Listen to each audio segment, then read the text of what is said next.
Hello everyone, today in this video I'm going to be taking a quick look at the Cooler Master Hyper 212 Evo CPU cooler.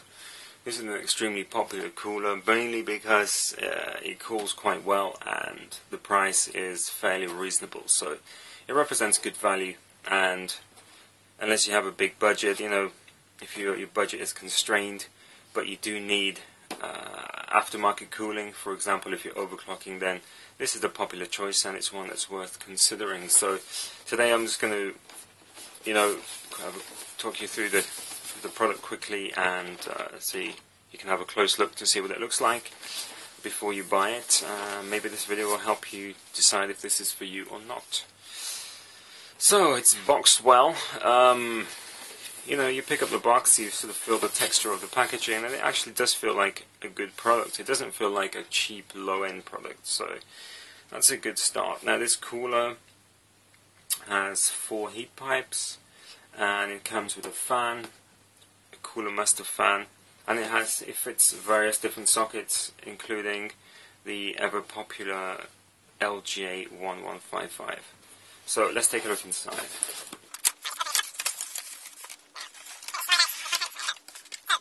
Inside, if I just move this out of the way, we have the instructions in several languages, which are fairly easy to follow, although if you've never fitted one of these before, or a cooler rather, then maybe a little bit confusing, but you'll find videos online that will show you.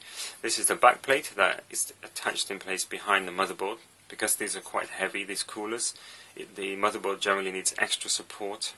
Otherwise, because they're made from sort of fairly fragile material, the motherboards are, because these are so heavy, they may break, especially if the cooler is being held horizontally away from the board. So that means its weight is going to be pushing downwards and causing a bend to occur in the board. So by having a back plate installed, it adds extra strength to stop that happening. So there's your back plate. You also get a package of accessories, which, well, I say accessories, but really they're sort of important parts of the outfit. This is the clip which actually screws the cooler down onto the CPU. You can see it can change shape like this based on the different chip that your motherboard may have. You have the standoff screws and all the other bits and bobs you need, including, importantly, a sort of little gun with thermal paste from Cooler Master. So it's very good that this is included. It's not always made clear, so you don't need to buy any other. Some people may argue that this Cooler Master paste isn't the best, but it works well enough for this cooler, and you shouldn't have any problems if you use it, so I wouldn't worry about that. Just use it. If you find your temperatures are running too high, you can always take it off and get some more expensive paste and, see if that makes a difference, but initially just use that, I would. Further on in the box you have the warranty card here, and then lastly, but not least of course, we have the cooler itself. So let's take a look. Right, as you can see, the cooler is fairly large. I forget the exact dimension, but it's around 160 millimeters or 165 tall, so you have to make sure that your case has enough room to be able to fit this into it. It comes with a fan, Cooler Master fan, which is pre-installed. It seems like a very smooth fan. There are no noises coming from the bearings when you spin it. It seems to be running fairly centrally, and the fan does feel slightly cheap when you feel the quality of the plastic, but you have to remember this isn't a premium price product, but the fan works well for its intended purpose.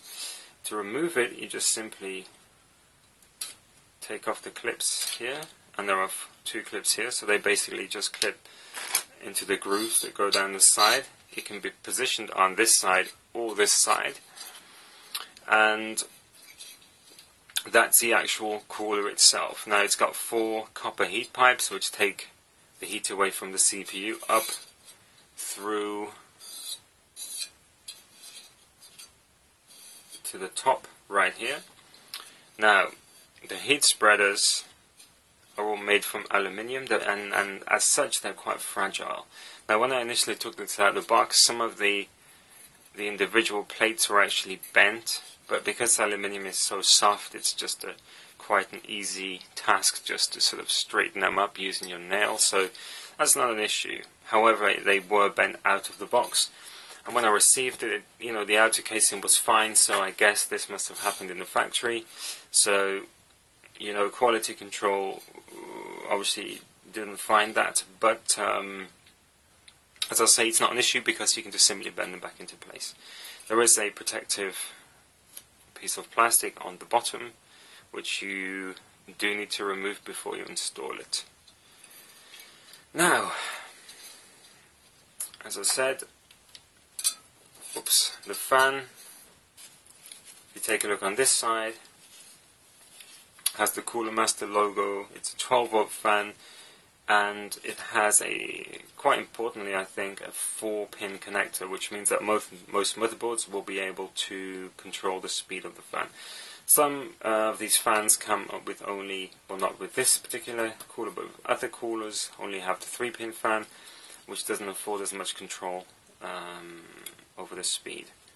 Now with this particular fan, when it's running at full speed, you know, you can hear it through most cases.